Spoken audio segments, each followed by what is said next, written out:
le joueur ne doit pas s'entraîner à jeun. Il ne doit pas faire un match à jeun.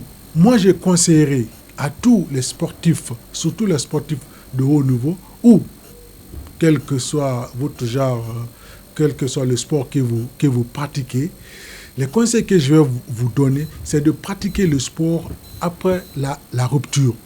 Parce que si vous faites une étude, vous mangez le matin, à l'aube à partir de 4 heures, et vous partez vous entraîner à 8 heures, là, il n'y a pas de problème, c'est raisonnable. Mais après, de 8 heures, parce que tout ce que vous avez mangé à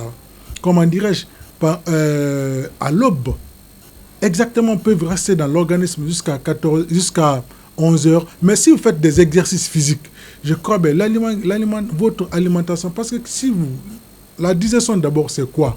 C'est l'ensemble des transformations physiques et mécaniques que subissent les aliments dans les différentes parties du tube digestif. Donc, il y a un temps. D'abord, il y a la digestion buccale, il y a la digestion estomacale et la digestion intestinale. Donc, résumé, tout ça, tu ne peux pas t'entraîner le matin, tu ne peux pas manger à l'aube, t'entraîner à 8 heures et rester jusqu'au soir. C'est ça, vraiment, la quantité d'aliments ou de l'énergie qui doit vous exister ne va pas vous suffire. Secondo, si vous vous entraînez le soir, c'est plus pur. Parce que celui qui mange à 4 heures, est-ce qu'il peut résister jusqu'à 16 heures? Et s'il s'entraîne à 16 heures, avec toutes ses charges, c'est là où j'interpelle les entraîneurs. Pendant le mois de carême, la charge ou le contenu de l'entraînement doit être modéré et les heures d'entraînement aussi. Moi, je conseillerais aux dirigeants, particulièrement à la fédération guinéenne de football, s'ils peuvent mettre les matchs pendant la nuit après la rupture. Ça, c'est des conseils diététiques que nous pouvons donner aux dirigeants. Parce que si vous prenez le jeûne intermittent aussi, c'est-à-dire le joueur il jeûne aujourd'hui, demain il ne jeûne pas, après-demain ou 2 jours après il jeûne. Même ça, après les études qu'on a effectuées, on a vu que même ça, le joueur est exposé. Parce qu'il ne peut pas avoir tous les éléments nutritifs le permettant d'opérer les matchs vraiment dans le mois de Ramadan ou de s'entraîner à fond. Alors, pour vous, quels sont les aliments qui sont conseillés pour les sportifs pendant ce mois de Ramadan? Avant de parler d'abord, vous avez vu mon développement, avant même de parler des aliments d'abord, c'est le contenu de l'entraînement. C'est pour ça que je vous ai dit, quand vous prenez des conseils diététiques, le joueur ne doit pas s'entraîner à jeun. Il ne doit pas faire un match à jeun. Quand vous prenez la physiologie, parce que la physiologie, c'est le bon comportement de notre organisme. Et pour maintenir notre poids et notre santé, il faut bien manger en quantité et en qualité. Pendant le mois de carême, pour les aliments, d'abord, la première des choses, le joueur doit beaucoup boire de l'eau. Parce que l'eau représente les 2/3 du poids corporel de notre organisme. Donc, obligatoirement, le joueur doit boire beaucoup d'eau. Et on ne peut pas dire qu'il y a un aliment 100% complet qui regroupe tous les ingrédients que notre organisme a besoin. C'est pour cela qu'on a dit que le joueur doit manger en quantité et en qualité. Par rapport à ce qu'il doit manger, tout joueur ou toute personne, ou quand vous prenez les ethnies, quand vous prenez les races, ou quand vous prenez les pays, tout le monde a un aliment spécifique. Donc c'est aux joueurs maintenant, parce que c'est ce que j'ai dit, chaque joueur est spécifique, qu'on doit prendre cas par cas et selon le sport et la charge des entraînements.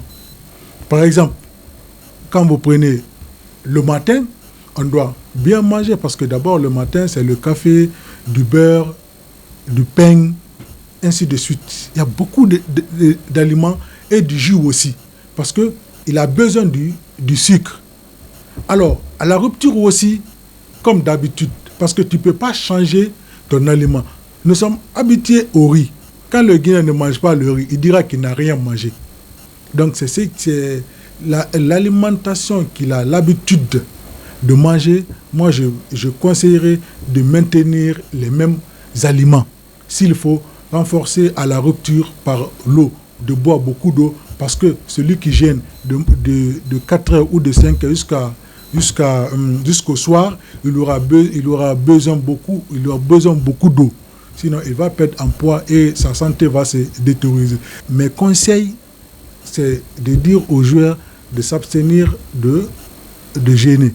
S'ils doivent gêner, ils ne doivent pas s'entraîner, ils ne doivent pas faire le match. S'ils doivent s'entraîner, le contenu vraiment de l'entraînement doit être léger. Alors, au cas où quelqu'un déciderait de gêner et de jouer un match, par exemple, de 90 minutes, est-ce qu'il s'expose à des risques? Naturellement, parce qu'il n'a pas tous les aliments, tous les ingrédients qu'il a besoin. L'organisme est exposé parce que d'abord, nous avons besoin de l'eau, obligatoirement, même à l'échauffement.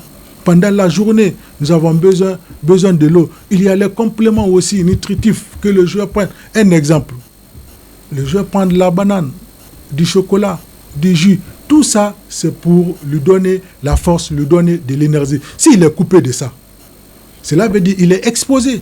Il va se fatiguer vite et il va se blesser rapidement. Ça, c'est indiscutable. Le joueur qui gêne pendant tout le mois de Ramadan et qu'il joue un match, il joue des entraînements, obligatoirement, à la fin du Ramadan, il va perdre en poids. Et je vous dis que la performance passe obligatoirement par la nutrition, par l'alimentation. C'est obligatoire. Parce que tous les entraînements ou les matchs que vous faites doivent être compensés par l'alimentation. C'est pour cela que les entraîneurs ont une organisation. D'abord, ils s'organisent, ils font une politique avec le médecin sportif, ils font un planning qui vont soumettre aux médecins pour évaluer. Est-ce que le contenu de l'entraînement est adopté à leur organisme? C'est obligatoire, parce que si tout ce qu'ils dépensent en énergie sur le terrain n'est pas compensé, le joueur sera exposé aux blessures. Ça, c'est obligatoire. Alors, pour le joueur qui va décider de gêner, il doit vraiment parler avec le staff médical et l'entraîneur pour qu'on puisse l'économiser et avoir une alimentation spécifique durant le mois de Ramadan.